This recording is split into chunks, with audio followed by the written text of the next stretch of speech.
तो हम प्रार्थना करें। हमारे स्वर्गीय आसमानी पिता, धन्यवाद देते हैं, स्तुति करते हैं प्रभु जी, आप आशीष बरकत दीजिए प्रभु, वचन सबसे बातें कर ईश्वर के नाम से मांगते हैं, आमीन।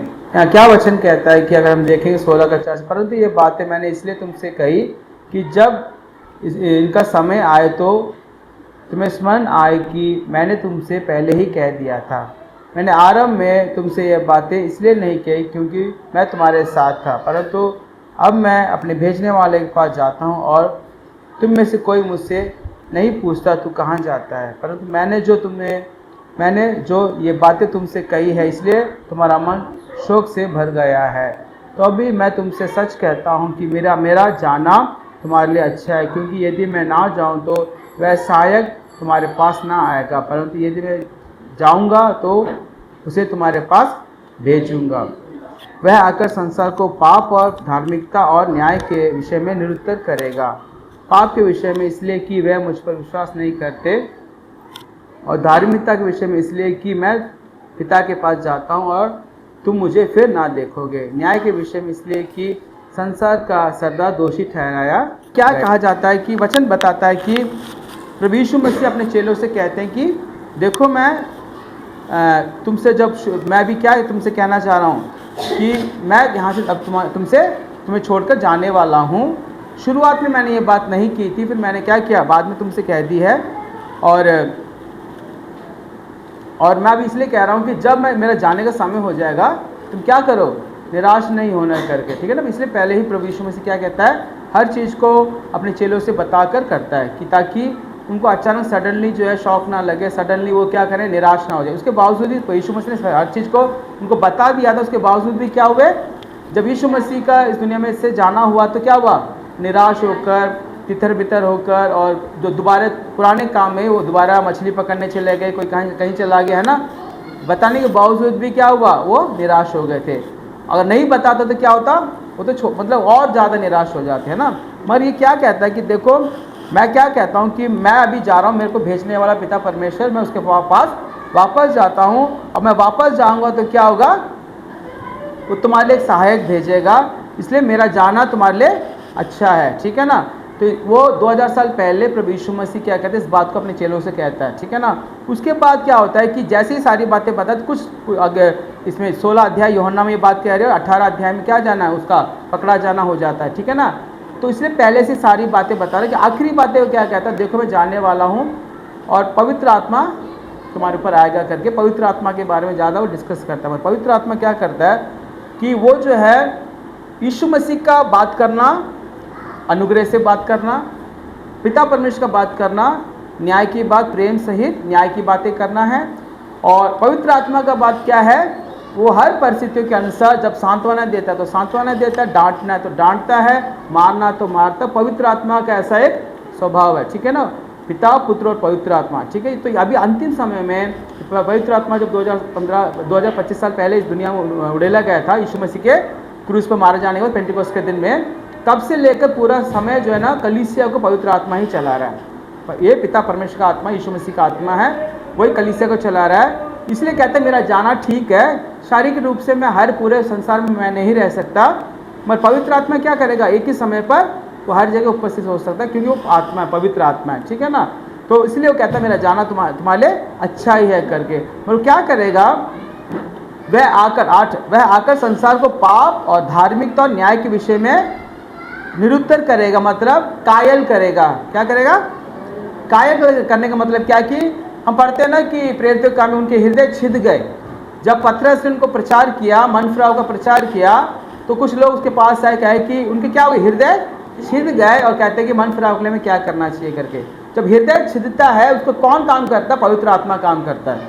अगर पवित्र आत्मा हमारे हृदय को छेदता है, हमें जो है कायल करता है और उसको हमें एहसास कराता है, तो तुरंत हमें मन फिराना चाहिए। अगर हम प्रभु के उस पवित्र आत्मा के विरोध में खड़े होंगे तो क्या होगा, वो हमारे लिए बहुत नुकसान की बात है।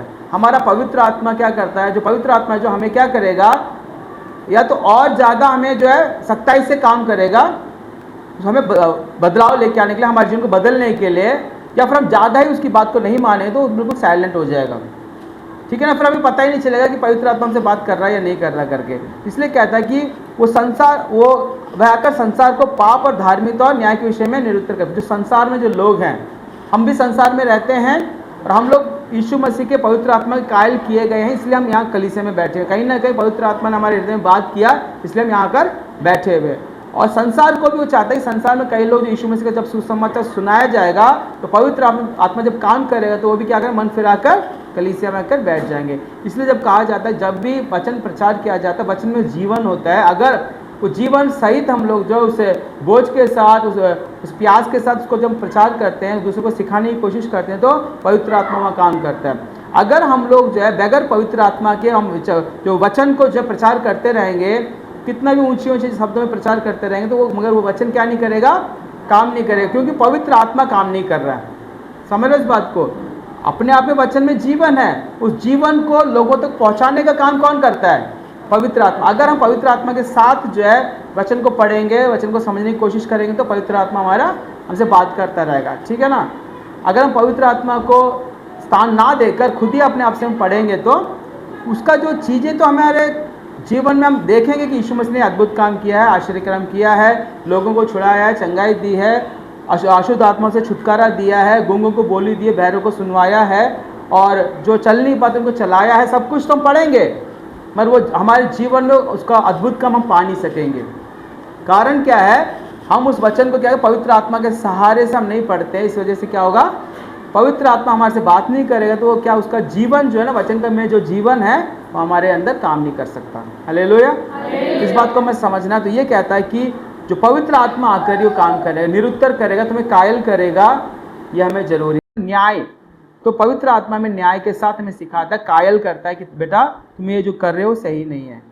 मगर अगर प्रभु का पवित्र आत्मा हमसे ये बातें करेगा ना, हमें पसंद आता है क्या, पसंद नहीं करते हम लोग। कि अगर प्रभु हमें न्याय की बातें सिखाएगा, अच्छे बुरे की बात सिखाएगा, तो हम कहेंगे ऐसा क्यों है। क्योंकि जब हमारे पर गलती होती है तो हमें बुरा लगता है कि क्या यार, ये परमेश्वर हमेशा 24/7 जो है ना कैमरा लगाकर, CCTV लगाकर हमें दोषी ठहराने के लिए हमारे पीछे हमेशा घूमता रहता है। क्योंकि वचन कहता है ना कि परमेश्वर का आंखें जो है हमारे ऊपर हमेशा नित्य लगी रहती हैं। हमें डर लगता है कि यार क्यों, क्या परमेश्वर तो हमें फ्री में मतलब फ्री में नहीं छोड़ता कि हम अपनी मर्जी से भी कुछ करें। हमें बुरा लगता है इस बात का, मगर इसमें आज़ादी है। जो इंसान प्रभु के प्रेम में जो है बंधा हुआ है, वो जब प्रभु हमें अच्छा बुरा सिखाता है तो हमें खुश होना चाहिए कि प्रभु मेरे से इतना प्रेम कर रहा है कि मुझे ना गलत राह में नहीं देखना चाहता है। इसलिए पवित्र आत्मा क्या कर रहा है, इसलिए प्रभु यीशु मसीह कहते हैं मेरा जाना अच्छा है, क्योंकि मैं जाऊंगा तो पवित्र आत्मा भेजा जाएगा। जब पवित्र आत्मा तुम पर आएगा तो तुम्हें हर चीज़ें सिखाएगा। कहता है कि विश्वास के बारे में सिखाएगा, धार्मिकता के बारे में सिखाएगा, और न्याय के बारे में सिखाना नहीं, कायल करेगा। क्या करेगा, निरुत्तर करेगा। हमें जो ना हमारे हृदय छिद जाएंगे। पवित्र आत्मा का काम क्या है, सर्जरी करना है। क्या करना है, किसी बीमारी को, जो सर्जरी का लास्ट स्टेज होता है ना, वो है। उससे पहले हम क्या कर, सब कुछ करे हुए होते हैं। क्या होते हैं, अपने मर्जी से हम जिए हुए होते हैं, हम सब कुछ किए होते हैं। जब पवित्र आत्मा का जो काम आएगा ना, कई बार यीशु मसीह क्या कहता है, वो अपने वचनों को भेजकर चंगाई देता है, दवाई देकर चंगाई देता है। दवाई मतलब सांत्वना देके, प्रेम करके और कृपा से, अनुग्रह से सब कुछ वो करता है, ठीक है ना। उस इलाज का हम साथ नहीं देंगे तो जब वो सर्जरी तक पहुंच जाता है, जो सर्जरी क्या होता है, पवित्र आत्मा का काम क्या है, सीधा सर्जरी करो। सर्जरी करने से क्या होगा, काटा पीटी होगा, और काटा पीटी में दर्द होता है। जैसे अभी का जो सर्जरी एनेस्थीसिया लगाते हैं, बेहोशी का इंजेक्शन लगाते हैं, पवित्र आत्मा बेहोशी का इंजेक्शन नहीं लगाएगा। क्यों नहीं लगाएगा, क्योंकि जो तूने किया है ना, जो बीमारी तेरे वजह से आई है, जब उसको काटा पीटी करे ना, वो दर्द तू महसूस करे। क्या करे, महसूस करे। इसलिए प्रभु जब काम करता है, पवित्र आत्मा काम करता है, तो क्या करता है, हमारे हृदय छिद जाते हैं। और हृदय छिदने का काम मतलब क्या है कि हम उसको समर्पण कर रहे हैं, तभी वो हमारा क्या कर रहा है, सर्जरी कर रहा है। मगर इस स्टेज में आते आते हम इतने वो हो जाते हैं, इतने मतलब कठोर हो जाते हैं कि सर्जरी कराना भी हम नहीं चाहते। हम क्या चाहते हैं, यार मरना अच्छा है, मैं सर्जरी नहीं कराऊंगा। सर्जरी कराना अच्छा है, गारंटी में अगर कोई बीमारी है, गारंटी से सर्जरी के बाद ठीक हो जाएगा बोलेंगे तो सर्जरी कराना पड़ेगा, है ना। मगर हम लोग क्या कहते हैं, पवित्र आत्मा के पास हमें मत भेजो, क्योंकि वो कायल करेगा, सर्जरी करेगा, उससे हमारे हृदय छिद जाएंगे, इसलिए सर्जरी नहीं चाहिए, मरना अच्छा है, इसलिए पवित्र आत्मा के पास मुझे मत भेजो। और ऐसा होगा तो क्या होगा, अगर सर्जरी नहीं होगी तो क्या होगा, जो हमारे अंदर का जो है ना चीज़ें ठीक नहीं होगा तो क्या होगा, क्या हम स्वर्ग राज्य के लिए जा सकते हैं? नहीं जा सकते। इसलिए पहले हमें समझना चाहिए कि पवित्र आत्मा जब काम करता है तो जो शुरुआती स्टेज में जब काम करता है तो हमें उसको समर्पण करके उसके साथ चलना सीख जाना चाहिए। नहीं तो पवित्र आत्मा जब सर्जरी करता है, जो हमें कायल करता है, तो हमारे लिए बहुत कठोर लगता है। Hallelujah, hallelujah. इसलिए जो है प्रभु कहता है, देखो फिर और भी नीचे क्या कहता है, मैं तुमसे और भी बहुत सी बातें कहनी हैं, परंतु अभी तुम उसे सह नहीं सकते, परंतु जब अर्थात सत्य का आत्मा आएगा तो तुम्हें सब सत्य का मार्ग बताएगा, क्योंकि वह अपनी ओर से ना कहेगा, परंतु जो कुछ सुनेगा वही कहेगा और आने वाली बातें तुम्हें बताएगा। हालेलुया। यीशु मसीह कहते हैं अपने चेले से, मैं और भी बातें, बहुत सी बातें तुम्हें सिखाना चाहता हूँ, कहना चाहता हूँ, मगर तुम्हारे अंदर क्या नहीं है, वो तुम उसे सह नहीं सकते। क्या नहीं कर सकते? सह नहीं सकते। मगर सत्य का आत्मा, वह आत्मा जो सत्य का आत्मा तुम्हारे पर आएगा तो तुम्हें सब बातों को अच्छी तरह सिखाएगा। मतलब पवित्र आत्मा तुम पर आएगा, तुम्हारे अंदर इतना ताकत आ जाएगा कि इन सत्य को सुनकर उसमें चलने योग्य तुम बन जाओगे। हालेलुया। इसलिए पवित्र आत्मा का पाना हमारे लिए बहुत बहुत जरूरी। वचन कहता है कि जब पवित्र आत्मा तुम पर आएगा तब तुम सामर्थ पाओगे और तुम मेरे गवाह ठहरोगे, है ना। हालेलुया। इसलिए क्या है कि पवित्र आत्मा को पाना हमारे लिए जरूरी। जब पवित्र आत्मा हमारे जीवन में कायल करता है, हमारी सर्जरी करता है, हमें हमारे हृदय को छेदता है, तो उसको बड़ी सीरियसली लेकर अपनी चीज़ों को सही करना है। यही प्रभु यीशु मसीह कहता है। यीशु मसीह जो कहता है तो बड़े प्यार से कहता है ना। जब यीशु मसीह के क्रूस के तक, जी उठने तक बिल्कुल हमसे बड़ा प्रेम से और कैसे बात करता है, प्रेम से बात करता है और दया से बात करता है, अनुग्रह की बात करता है। और प्रभु यीशु मसीह भी जब दोबारा आएंगे ना राजा के रूप में, रहस्य आगमन के बाद एक आएंगे ना, तो वो कैसे होगा, कठोरता के, वो राजा के रूप में आएगा, राजधर्म उसके हाथ में होगा, तब वो अनुग्रह की बात नहीं करेगा। सीधा क्या है, सीधा न्याय होगा। हालेलुया। सीधा न्याय होगा, बस, उससे ज्यादा और कुछ नहीं होगा। ठीक है ना, ये हमें बात समझना चाहिए। हालेलुया। आइए हम आंखें बंद करें। हमारे स्वर्गीय आसमानी पिता, धन्यवाद देते हैं, स्तुति करते हैं, तारीफ करते हैं सुंदर समय के लिए। आपकी जय जयकार हो प्रभु जी। आप प्रभु जी अनुग्रह से भर दीजिए, वचन से हमसे बातें कर प्रभु, हमारे हृदय को प्रभु जी कायल कर, ताकि प्रभु जी हम लोग अपने मन फिराए और आशीष पाए। प्रभु धन्यवाद देते हैं, स्तुति करते हैं, तारीफ करते हैं प्रभु जी। सब कुछ आपके हाथ में समर्पण करते हैं, ईश्वर के नाम से मांगते हैं, आमीन। Hallelujah, hallelujah.